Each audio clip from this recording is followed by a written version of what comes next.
Welcome to the Chasing Ebenezer show. This is a show where we talk about stuff, play you some music, and encourage you to be creative. This season, we are exploring the art of being human. We want to say thank you to our patrons who support us each month. If you want to know more about that, visit us on patreon.com/chasingebenezer. For more information about our musical endeavors, visit chasingebenezer.com. We hope you enjoy the show.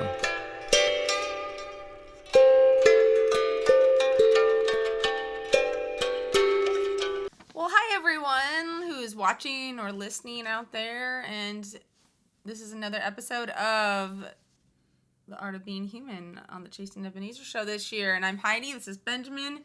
Thanks for joining us. Yeah, thank you so much. We get to talk about food this week. Food! Yes, I am so excited. I'm excited I love about talking that. about food. Oh. I just love it.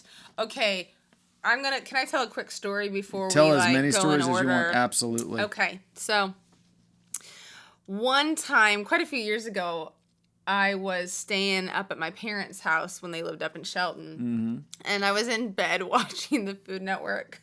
I've probably told you this story before, but my mom comes into the room at some point. She's like, "What is going on in I know here?" the story.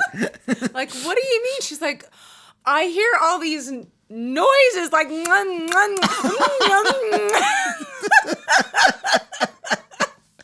So, I love food so much. So I am excited about our topic, and Victor Rico's is what I'm excited about personally. I'm excited about Victor Rico's If you too. have a Victor Rico's near you and you haven't been, go there now. Practice some self-care and go, like today.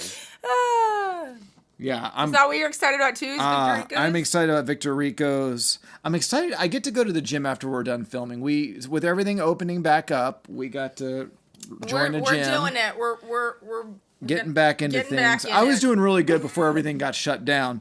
When your cat loses weight and you don't, that's kind of a sign you need to get back in the gym. So I'm excited about going to the gym. Yeah, me too. Today, Me too. and eating Victor Rico's on Sunday as a reward. Once a week. For that. Yeah. Yes. So that's what I'm excited about. It's good stuff. And for all of us, we're talking about the art of being human because there's so many beautiful things in the ordinary and so many things that each of you experience every single day. Some of it is good stuff, some of it's bad stuff, but all of it is just grounds for making good art. So, Heidi, how did you experience your humanity this week? Well, I was thinking about this, and I think food is a challenge as always. Whether it's I didn't eat enough and my blood sugar is starting to drop and I'm getting Cranky. a little cranky, or it's I eat too much and then I feel I shouldn't have eaten all that. I feel gross, or didn't manage. If you don't manage your time well to plan meals, I'm working on that too. So That's a good way to go to Victor Rico's, by the way. it is a good if way you to don't go to manage Victor your time well. Rico's. It's an excuse.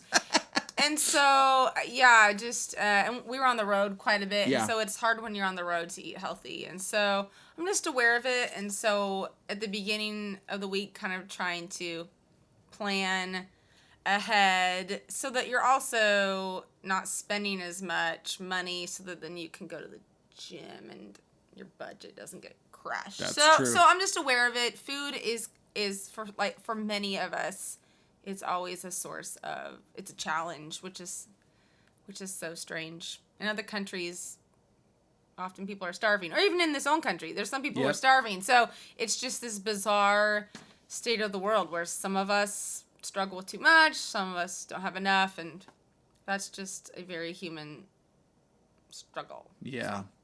Yeah, I experienced mine yesterday going to the gym because when you don't do things for a long time, I was surprised because I expected to be really hurting and getting sick. Usually when I work out, I get sick the first time because I try to be a hero and go full blast. You're like working out like you've been doing it for a year. Exactly. Like maybe you should take it slow. But what did happen though is that it was like my body. I almost felt like my body thanked me. Aw. It's like at last we can do some movement. Thank So you that you're moving off the...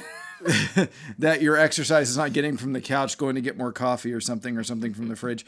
But I experienced that in a good way, I think, yesterday. So that was where I felt it. So today, so far. hopefully we'll make it today. Exactly. So as we kind of talk about food, all of us have like a favorite food. All of us have like our go-to food, the stuff that we like to cook, or in my case, like to have cooked for us, because cooking, I microwave really well. One of the things that I remember, like my earliest memory of food is McDonald's. And I know that sounds like bad, but it isn't. It was something that my dad and I always used to do. So my dad and I always went to McDonald's. I got a Happy Meal. And so that's always a memory that I have. So I have to say that like hamburgers, French fries, that is definitely my favorite food. Like if I'm having to choose food for the rest of my life, it would be that, which is probably why I shouldn't choose food for the rest of my life. I remember my dad used to take me to Dairy Queen, and back then they had the Happy Meals had this little punch out that you could redeem it when you were done. Go get your ice cream cone. Oh, cool. So you could eat your meal and then punch out your little thing for your, and so that was like really a token fun. Or something? Little token, yeah. Oh, okay. And peanut butter parfaits. Oh my goodness, I was in hog heaven with the peanut butter parfait. That's a hard thing to say. Hog heaven or peanut butter parfait? Peanut butter Yes, peanut butter parfait. Man, that's hard to say. It's a long thing. So yeah, I remember that too. It was fun. Oh, and you know what else I loved? This is sort of along the drink line, but I think when I was 6 or 7, that was when AM PMs. I think that's when they started the refillable the big soda gulps? Cup. That's probably where a lot they're of it not started. big gulps, but like Yeah, that was I couldn't believe it, and I was just, what? You can refill this cup over and over again for like $1 or less. Oh man. So yeah, that's a summer memory. I remember that first happened in the summer, and so I think about that. One of the things, and being from the East Coast now, living on the West Coast, that I really miss, talking about, you said AM PM, this made me think of Sheetz and Wawa, which is where, they were gas stations where I'm from, but their coffee and their food was so the coffee good. Yeah. And we had so many dates that we would go there. That's where we would stop by on the way home. If you have any influence out there, people of Wawa or Sheetz, where are you? Come out. We are waiting for you to come. Please. Come to us, please. Wawa coffee. Oh, it's so good. Now. I know. Yeah. I was back east recently, and I didn't have Wawa coffee. Oh, well, fail. Yeah, I know. Anyway, so when it comes to like food that maybe I don't like, what is food that I don't like?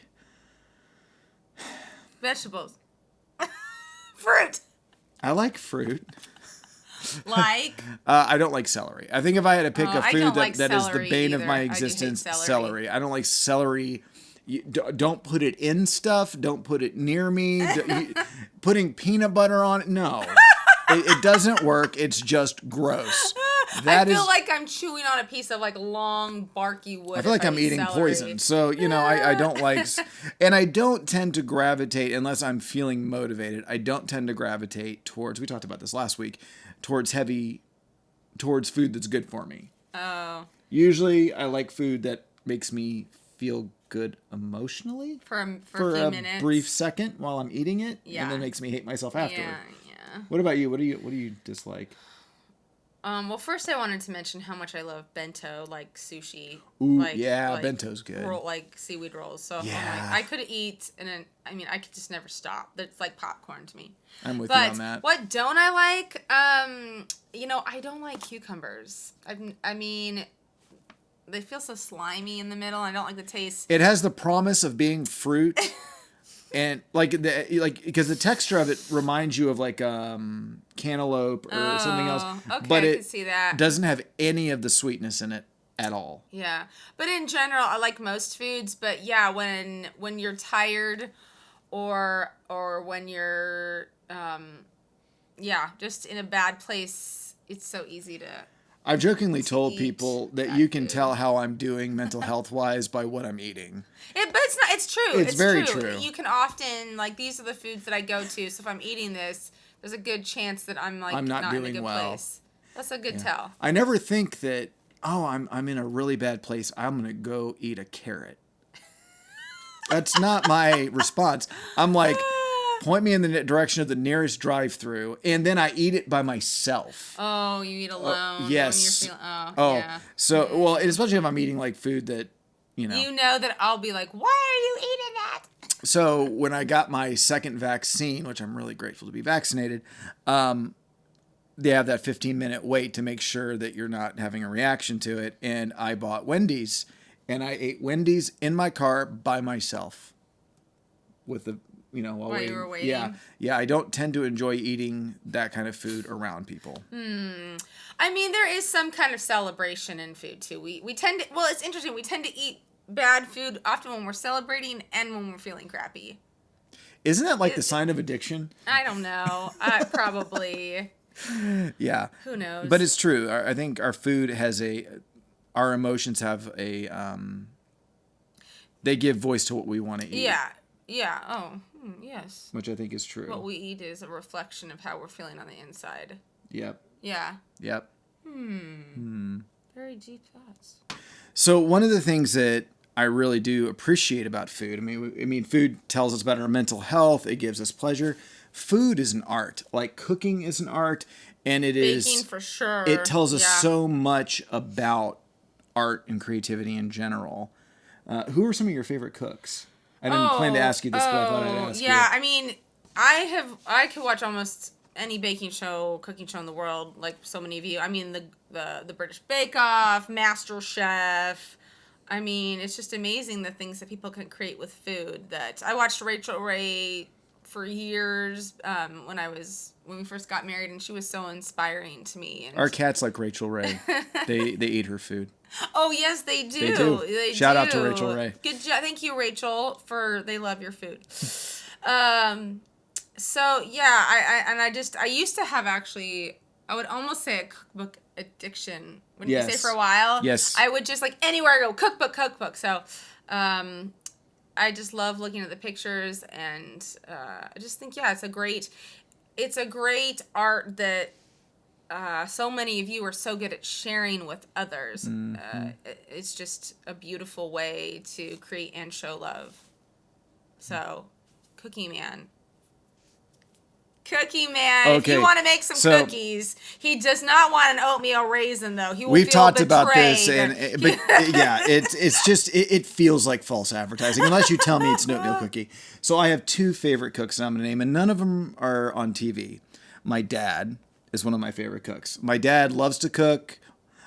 He makes stuff that he likes to use fryers. And being from the South, I like to eat fried food. And he makes steak really well. Everything that my dad cooks, there's not been something my dad has made that I haven't really liked. And so my dad and Terry Hoffman, one of our friends who lives right up the street from us, she bakes cookies. Oh yeah. And she always has like little packages for us, and it just they make me feel very loved. So those are say my, me. Well, you go without saying and honestly, that's another thing. No, I wouldn't say that I'm a great cook. I'm gonna stop her self-deprecating. I'm gonna draw on you. Well, you I can like all to you want. eat a lot. I do like what you make. There's been a few losers out there. There's only been I can only think of one, and it wasn't you. It was the eggplant. Maybe. I just realized I didn't like eggplant, and that was I don't know. I think forever ago. And I can make my own darn food if I don't like what you make. But like, I love the fact that you have helped me explore foods that I wouldn't normally eat. True. Like sushi. I didn't think I ate Thai food until I met you. Oh, so good. So, I mean, I realized how much I've missed out on. So, thank you. You're welcome. Thank you. No, I'm just joking, though. Yeah, I wouldn't say that I don't get the whole plating side of art. It's not always successful. But, yeah, I like to eat. Yeah. But, and it's even if you're not someone who likes to cook like me, it just stresses me out and I don't like it. It takes time. So, that's why I'm more of the drive-through guy. But if you look at what it takes to make anything, it takes multiple ingredients. It takes all different kinds of elements coming together being fused together, usually by heat, by time, by constant stirring and friction, and it makes something beautiful. So I think there's something to be learned as an artist from that kind of thing. There's a lot of different elements that go into making good art. Well, I mean, you're a color person, so there's lots of elements that go into you making your paintings. Like your paint chips, they take time. They take glue. They take crying. You know. Lots of crying as an artist. So the other thing about food that I really appreciate is the fact that food has multiple elements that make something beautiful, but food also has a way of just bringing people together. And I think for us, with COVID and being locked out and all that stuff, that's been something I know I've really missed, is that idea of food being a gathering place for people and bringing community together. Most of you who have a favorite meal usually have a person in mind. It's not like me eating in the car that you remember celebrating that meal with. Yeah. So, yeah. We got any prompts? Oh, of course we do. So, as always, we invite you to do some journaling about this topic. And if you haven't printed it out, your weekly worksheet, these are all on our patreon.com page. You don't have to be a member to print them out. So, or a perker. A perker? A supporter. A perker. A perker. You might have to have a Patreon account, but you don't have to support. They're Right. free. Okay. But maybe a new word. That could be a new word. Perker. I'm sure I'm not the first to say it. Okay, we're gonna move forward here with Anyway. the journaling exercise. Anyway, we want you to write about your experience with food and what emotions come up. Because for me, it's incredibly emotional.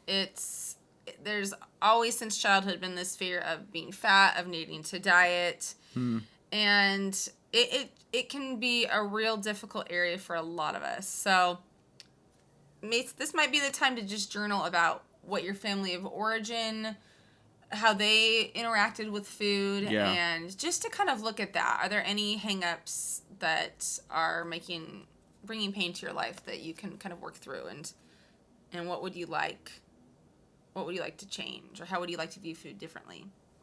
If you don't have any problems, that's great. Show us your ways. One option is to keep a food diary and write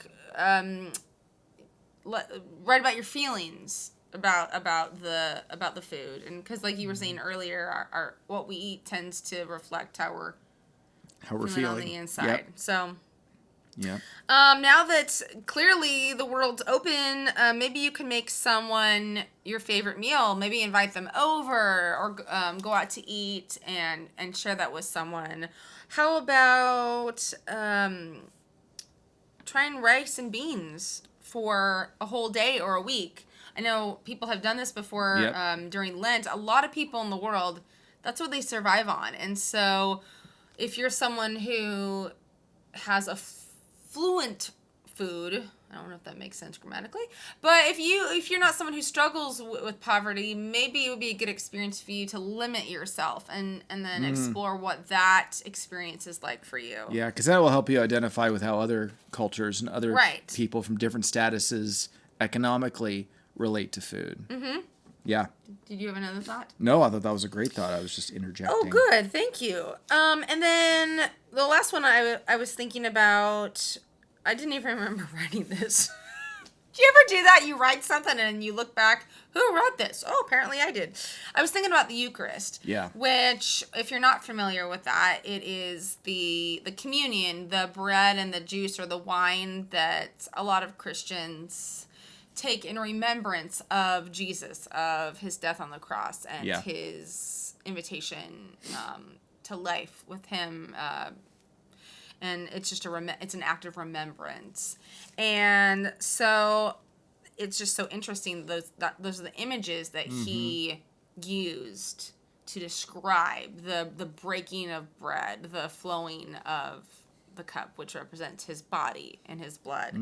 So, and maybe invite, maybe share that with someone, or if you know, maybe you're not a follower of Jesus, but you know someone who is, maybe ask them to kind of do that with you, or explain what it is. And so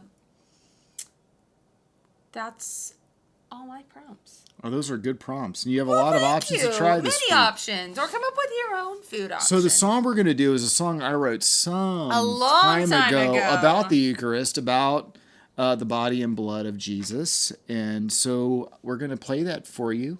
Hope you enjoy it. And so stay human, stay creative. We love you, and we'll see you next week. And go to Victor Rico's if there's one near you. All right, here's the song, Dine With Me. Bye.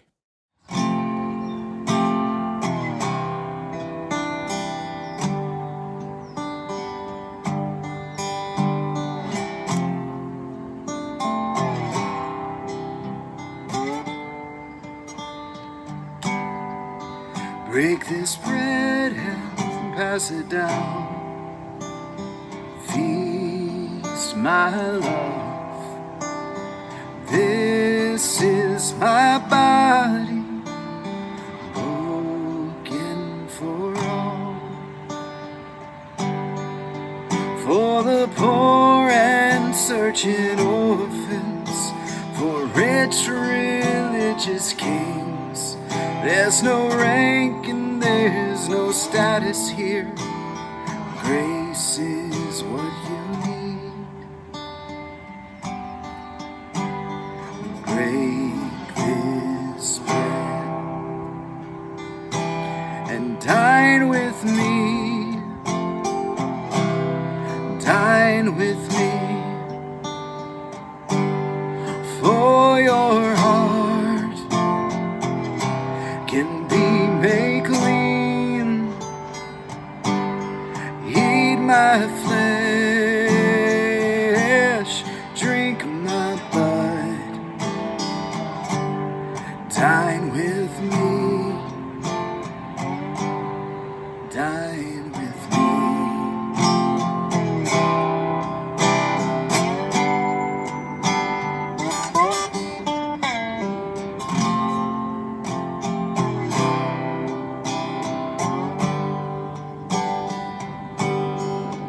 Pour this wine, don't be shy.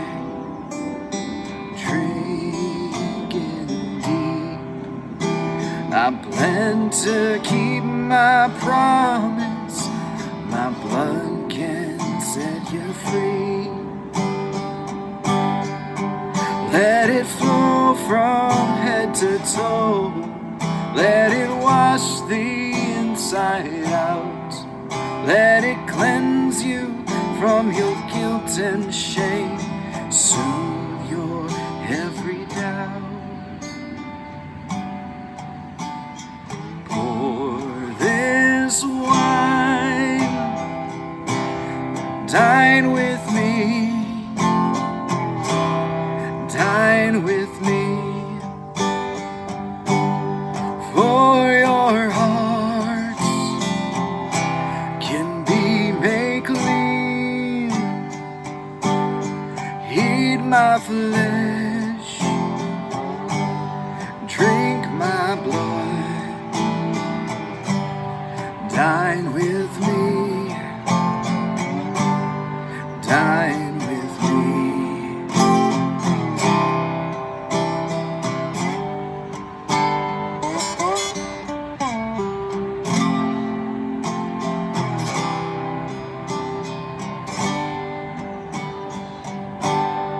Dine with me, dine with me, for your heart has been redeemed. Eat my flesh,